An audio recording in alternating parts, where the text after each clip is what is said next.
नमस्कार श्रोता मित्रों, स्वागत है आपका मेरे YouTube चैनल रश्मि की दुनिया में।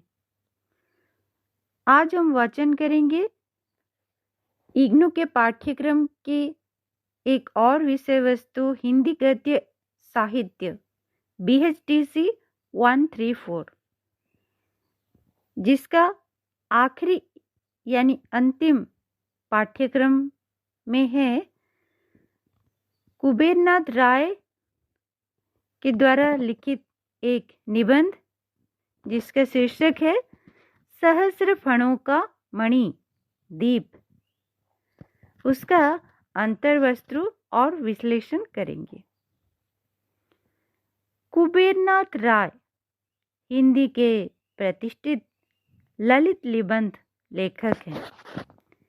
उन्हें सरदार पूर्ण सिंह आचार्य हजारी प्रसाद द्विवेदी और विद्या निवास मिश्र की परंपरा में रखा जाता है। उन्होंने भारतीय संस्कृति के वैभवपूर्ण इतिहास से संबंध निबंधों की रचना की है। हिंदू पुराणों, मिथकों और अन्य ग्रंथों में कुबेरनाथ राय अपने निबंधों की सामग्री चुनते हैं। उस सामग्री को एक ललित मनोहर वातावरण में गूंथकर हमारे आज के दैनिक जीवन से उसे जोड़ देते हैं, जिसमें उसकी प्राचीनता का, रहस्यमयता का वैभव बना रहता है। यह सारा विवरण उल्लास से भरा हुआ दिखाई देता है। वे इन प्रकरणों में कुबेरनाथ राय अतार्किकता के भीतर तार्किकता, अलौकिकता के भीतर लौकिकता को ढूंढ लेते हैं। यह कला आपने आरंभिक रूप में हमें सरदार पूर्ण सिंह के पश्चात आचार्य हजारी प्रसाद द्विवेदी में देखने को मिलती है। कुबेरनाथ राय इन लेखकों से एक अलग निबंधकार हैं। ये कुबेरनाथ राय तर्क में नहीं आते। उनकी दृष्टि सौंदर्य पर टिकी रहती है। यह सौंदर्य लोक में, मिथकीय दुनिया में, प्रकृति में और इन सब के सामंजस्य में बनी रहती है। इन सौंदर्य को पुष्ट करने की आवश्यकता वे नहीं मानते। सौंदर्य की अकुंठ अभिव्यक्ति उनके निबंधों का प्राण है। सहस्र फणों का मणि दीप निबंध में मणिपुर के सौंदर्य का उद्घाटन किया गया है। इसके लिए कुबेरनाथ राय मिथक, पुराण, इतिहास, भूगोल सभी को छानकर अभिव्यक्ति करते हैं। इस निबंध के सौंदर्य का विश्लेषण कर उसे समझने से पूर्व कुबेरनाथ राय के इस कथन सहस्र फणों के मणिदीप के कथ्य का हम पहले विश्लेषण करते हैं। इस निबंध में कुबेरनाथ राय ने मणिपुर के बनने की पौराणिक और ऐतिहासिक कथा का वर्णन किया है। इस निबंध का मुख्य प्रतिपाद्य है मणिपुर प्रदेश, भारत का एक सुंदर प्रदेश मणिपुर के बारे में जो पौराणिक कथा है उसके बारे में हम यहाँ पे जान सकेंगे। कुबेरनाथ राय के अनुसार भगवान कृष्ण वृंदावन में गोपियों के साथ नित्य रास लीला किया करते थे। लेखक हमें उस युग में ले जाता है। इस रास लीला की चर्चा देवलोक में भी पहुंची। शिव जी ने भी यह चर्चा सुनी तो उनके मन में इस रासलीला में शामिल होने या कम से कम उसे देख लेने की इच्छा जागृत हुई। शिवजी ने कृष्ण से अनुरोध किया। कृष्ण ने इनकार कर दिया।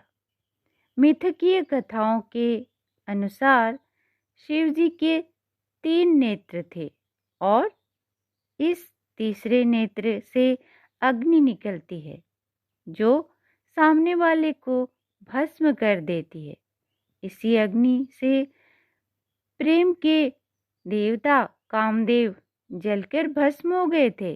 बाद में रति के अनुरोध पर शिवजी ने उन्हें अशरीरी रूप में उपस्थित रहने का आशीर्वाद दिया। तभी से कामदेव शिवजी के सामने आने से घबराते हैं। रास नृत्य में कामदेव की भूमिका महत्वपूर्ण होती है।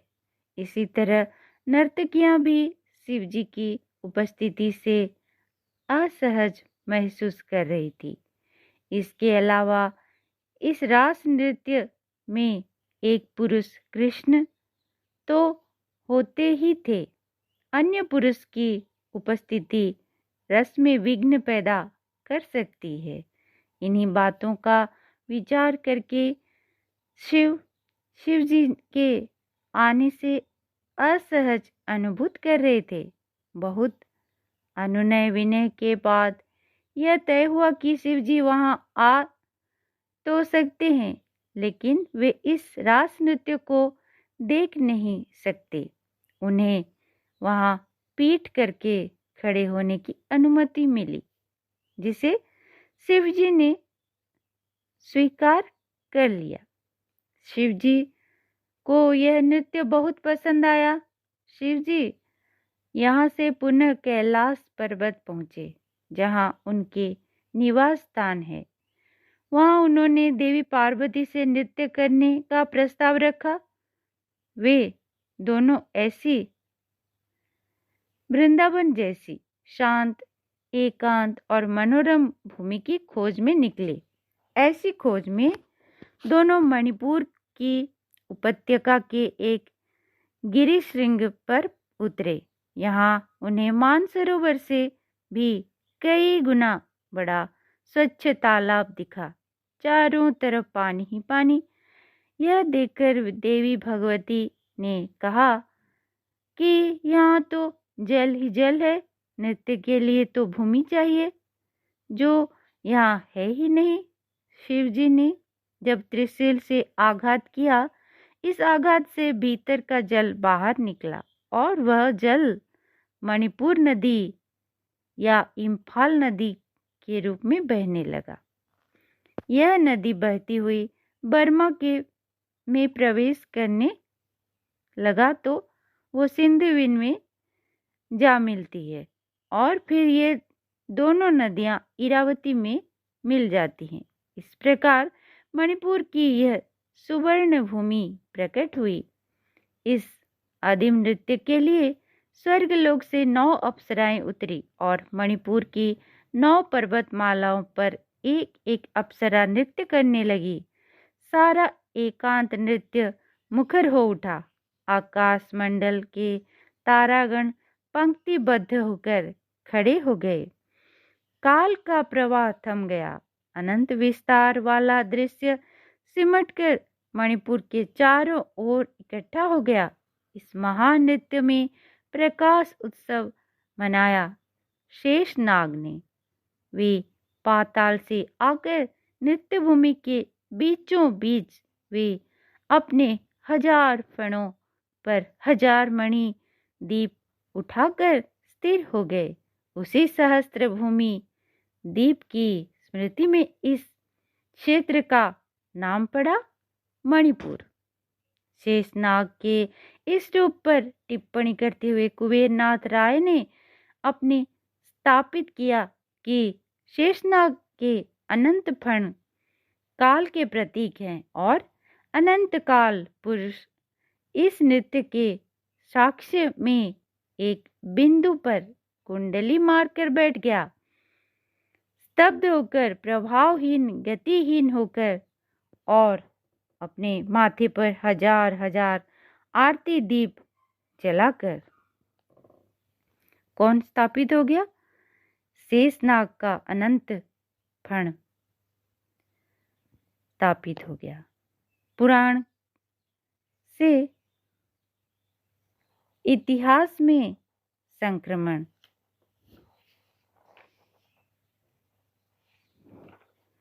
इस नृत्य में सहायक के रूप में पीनक बीणा बज रही थी।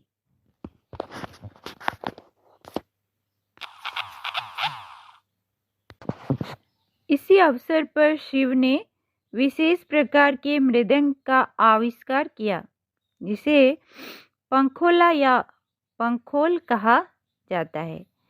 इसका संबंध मणिपुर की संस्कृति से जोड़ते हुए कुबेरनाथ राय ने लिखा है कि शिव द्वारा बनाई गई इस मृदंग से मणिपुरी मृदंग बनाई गई है। इसके साथ पार्वती ने भी एक वीणा की रचना की, जिसे वेना, पीना या पिनाक वीणा कहा जाता है। मणिपुर की संस्कृति के इस मिथकीय संदर्भ से हम आज के मणिपुर की संस्कृति को थोड़ा बहुत समझ सकते हैं। इस अवसर पर शिवजी ने अपनी कटी पर मृदंग को धारण किया और उन्होंने अद्भुत वादन किया। इस वादन की ध्वनि पर पार्वती ने नृत्य किया। उस नृत्य को आज हम लास्य के रूप में जानते हैं। इस लास्य नृत्य से मणिपुरी रास नृत्य पैदा हुआ।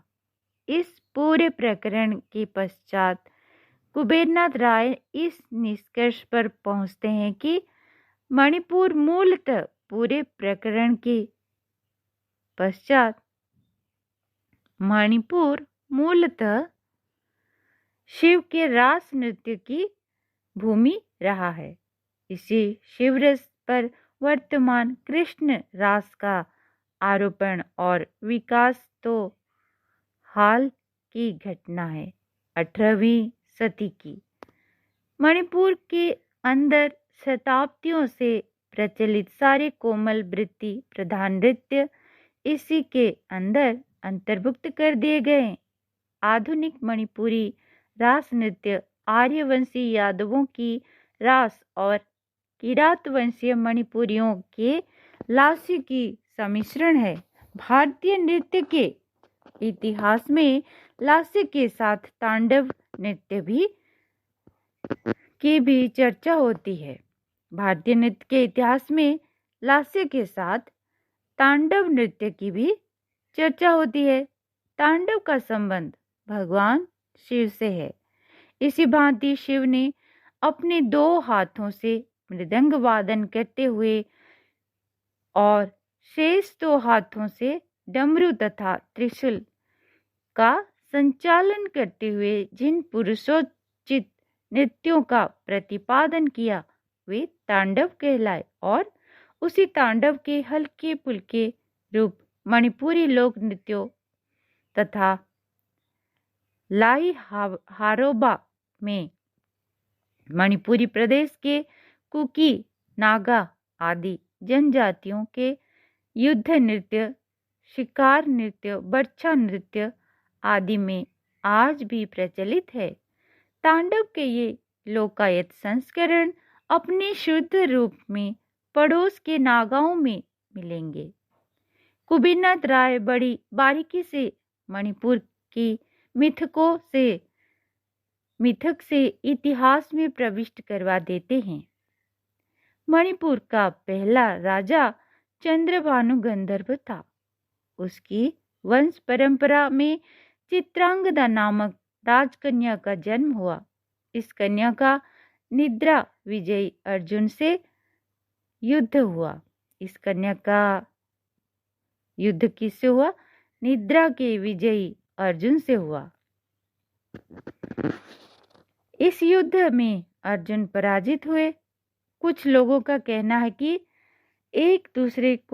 दोनों एक दूसरे से पराजित हुए।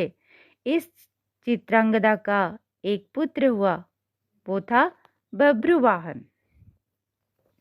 कहते हैं कि मणिपुर के वर्तमान कालीन शासक भी इसी बब्रुवाहन की वंश परंपरा में थे।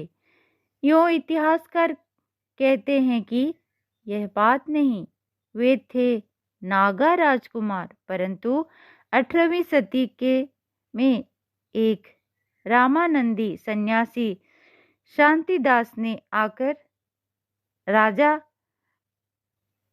पानहेवा को, जो वस्तुतः नाग था, बताया कि वह चंद्रवंशी अर्जुन की वंश परंपरा में है। राजा मान गया। रामोपासना की शुरुआत हुई। राजा ने राम और हनुमान की उपासना करनी प्रारंभ कर दी। राजा का नया नाम हो गया गरीब निवाज सिंह। इस तरह मणिपुर में आर्य परंपरा का प्रारंभ हुआ और राजा ने पड़ोसी मुल्क वर्मा पर आक्रमण किया तथा विजय प्राप्त की। इसके कुछ दिनों बाद रामानंदी परंपरा तो समाप्त हो गई, परंतु वैष्णव धर्म यहाँ बना रहा। धीरे धीरे गरीब निवाज की तीसरी पीढ़ी के बाद बंगाली वैष्णव धर्म का यहाँ प्रवेश हुआ। कुबेरनाथ राय के अनुसार आधुनिक इतिहासकार ऐसे ही सोचते हैं, अर्थात आधुनिक मणिपुरी जाति के धर्म वैष्णव धर्म बन गया।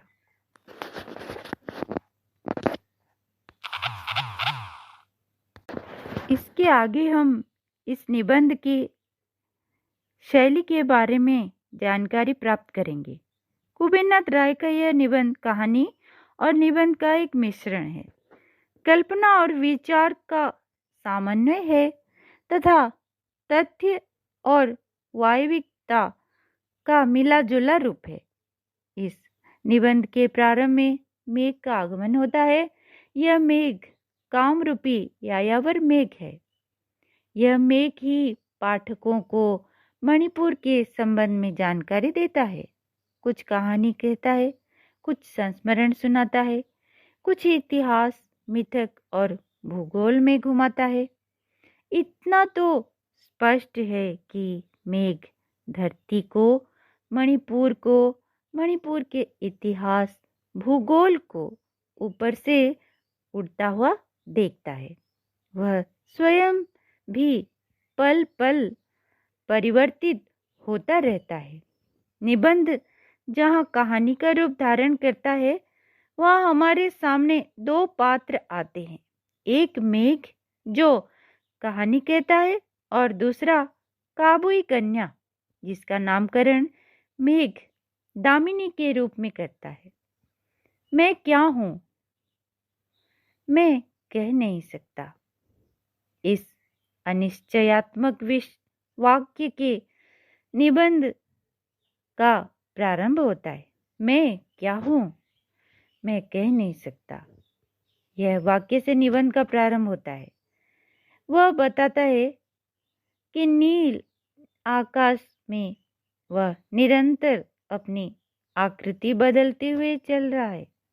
अपनी ही आकृति बदलना सरल कार्य नहीं है, परंतु गुप्तचरों की तरह मेघ यह काम आसानी से कर लेता है। कभी डोर कटी पतंग जैसी, कभी रुई से छू या पर्वत शिखर जैसी, कभी पूंछ कटे सिंह जैसी, तो कभी हाथी ऊंट जैसी। तरह तरह की आकृति मेघ बना लेता है। वह कहीं न कहीं चल देता है। वह अभी उज्जैन में महाकाल की आरती देख रहा था, फिर वह घूमता हुआ मणिपुर पहुंच जाता है। यहाँ पर नदी के जल में अपना मुंह धोती हुई काबुई कन्या दिखाई देती है। आसमान में बादल है, नीचे नदी के जल में मुंह धोती हुई उस काबुई कन्या का प्रतिबिंब दिखाई देता है। वो आसमान से उस सुंदर काबुई कन्या का प्रतिबिंब जल में देखता है। थोड़ी देर में मेघ और प्रतिबिंब मिल जाते हैं और तब वह मेघ मानुष तन धारण करके नीचे उतरता है। यहाँ से ये दोनों पात्र साथ साथ रहते हैं।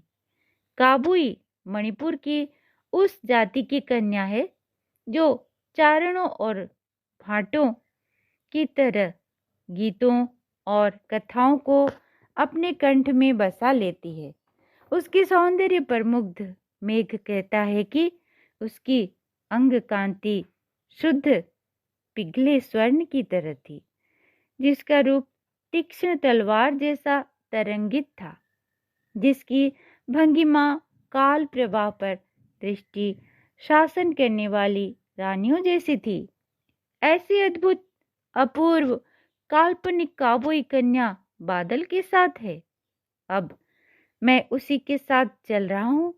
अगर वनों की शांत श्यामल छाया में शाखाओं के अग्र भाग जड़ीभूत हो गए हैं और उनसे काला गुरु मह मह फूट रहा है, इसी वृक्ष की छालों पर प्राचीन मणिपुरी पुराण लिखे गए हैं, एक सर्वथा विचित्र लिपि में, और उनके माध्यम से अतीत की बाहुरूपी व्यास तरह तरह की कथाएं सुना जाता है। इन निबंध का प्रस्तुत मेघ अपने आप को आवारा और यायावर के रूप में संबोधित करता है। मेघ और काबुई कन्या दोनों जब मणिपुर को देखने लगे, वहां की प्रकृति को देखने लगे, तो उन्होंने देखा चारों ओर पहाड़ों की परतें दर परतें हैं और वे कोमल काठ वाले पंबा उरियाम गंभार से लेकर मजबूत सदा बहार साल चीड़ सागौन और खासी देवदारू वृक्षों से भरे पड़े हैं। पहाड़ों की ढलानों पर अपने आप घना पेड़ुवन उगा है। प्रधान नदियां दो हैं, बराक जो सुरमा नदी में जा मिलता है और मणिपुर।